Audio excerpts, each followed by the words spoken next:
What it do, YouTube? Welcome into the Miami Dolphins free agency preview. This is all based off my opinion of what the Miami Dolphins need to do in free agency to basically get over the hump, make us Super Bowl bound. But number one, if we don't end up signing back Kenny Stills, we're gonna need to find a replacement.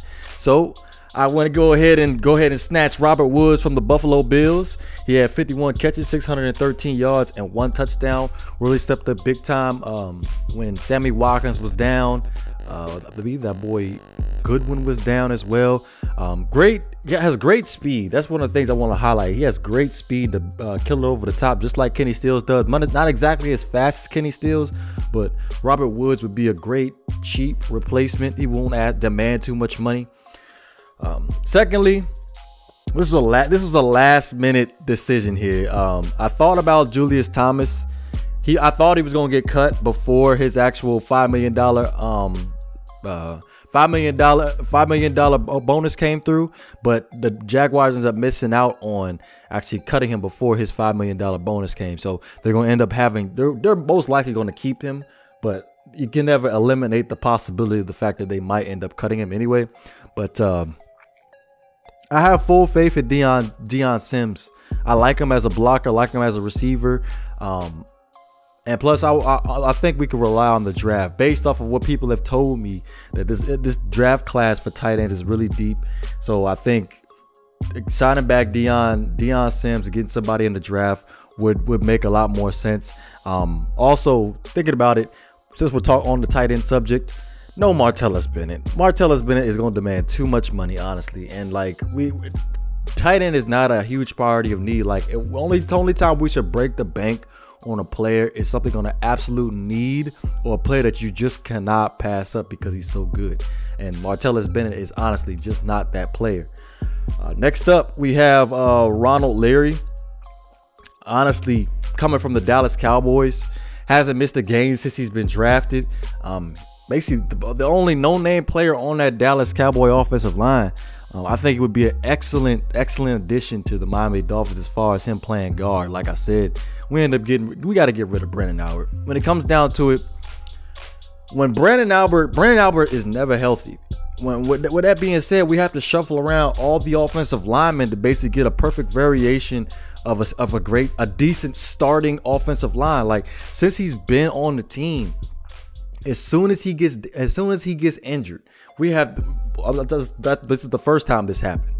Jawan James had to move from right tackle to left tackle. Then we ended up having to move around the guard position. Like, that's just not gonna work. So, like I said, you're gonna have to move Laremy Tunsil back to tackle. That's who he was drafted for, to play tackle. Ronald Larry could come in, play left guard or right guard, and then, like I said, we could deal with Jermon Bushrod next year, but tackle one position at a time. I don't want us to get rid of both guards. Just get rid of one person on the offensive line a year, so we don't end up being in the same mess that we was over the past 7 seasons for the Miami Dolphins. So Ronald Larry only missed 1 game since he's been drafted, so that's 47 games he's played out of 48 games. Excellent pickup, extremely durable. At least we can have some consistency at the offensive line if we end up picking up Ronald Larry. Now, moving over to the defensive side of the football. Obviously, Andre Branch is going to be a free agent. I think if we don't end up signing back Andre Branch, how about Chandler Jones from the Arizona Cardinals? The New England Patriots end up trading him to the Arizona Cardinals last year, I believe, for the tackle. Was it a guard or tackle? Jonathan Cooper and Chris. No. Different trade. It was Jonathan Cooper for Chandler Jones. For the Arizona Cardinals, Chandler Jones had 49 tackles, 11 sacks, and 4 forced fumbles. So I think he'll be an excellent replacement if Andre Branch doesn't come back. Honestly, I prefer Chandler Jones over Andre Branch anyway. And it's most likely the Arizona Cardinals won't sign him back is because they're probably going to have Calais Campbell as a priority of need to bringing him back as an Arizona Cardinal. So Chandler Jones, I think, would be great in the Miami Dolphins uniform.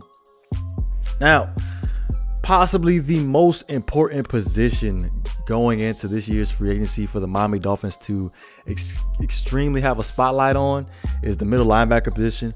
I got Dante Hightower up here, but I'm really iffy about getting players from the New England Patriots. Chandler Jones is an exception because he actually showed the past season with the Arizona Cardinals that he's not a product of the system. Now, Dante Hightower, on the other hand, I'm iffy about him. 65 tackles, 2.5 sacks, 1 forced fumble. Like, I like his versatility as a linebacker, but still, again, like, he's coming from New England. I don't want him to be a system guy. Then we end up with another Darnell Ellerbe. Like, that's one thing I do not want is another Darnell Ellerbe. And of course, he's going to be demanding the big dollar since he won the Super Bowl. So honestly, I don't think he's worth it. But hey, then again, we have shown over the years that we will go out and spend the money. Now, next up, we have Zac Brown from the Buffalo Bills. Accumulated over almost 149 tackles, 4 sacks, 2 forced fumbles, 1 interception. This dude is a great sideline-to-sideline linebacker. My only beef with him is the fact that this is his first year actually being a full-time, actually started all 16 games. Great sideline-to-sideline linebacker, like I said.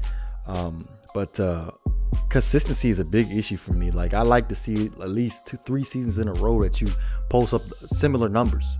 And Zac Brown hasn't done it, but he's obviously the favorite going into free agency that the Miami Dolphins plan on going after. But last linebacker I got on this list is Lawrence Timmons. Like I said, durability is an absolute must when it comes down to this linebacker position. I see us getting rid of Koa Misi. Of course, we're not going to sign back Jelani Jenkins, and we're going to have Kiko Alonso moving to the outside. But Lawrence Timmons, I think he will be excellent in the middle. Like, that is an absolute dog in the middle. Hasn't missed a game since 2010. I think it'd be an excellent fit. I know he's over 30 years old, but we're getting ready for right now. We're trying to make a playoff push right now. You can get a middle linebacker next year in the draft for the future. Have Lawrence Timmons sit back and groom him into the starting role or something like that, like he did for Ryan Shazier. But when it comes down to it, I really like Lawrence Timmons. Extremely durable, and I think he can get the job done. Now, last but not least, at the cornerback position, you just cannot pass. This is one of those times where you just cannot pass up on a player. Like, I'm a huge Stephon Gilmore fan coming from the Buffalo Bills. Like, he had a career high interceptions, which was 5 interceptions.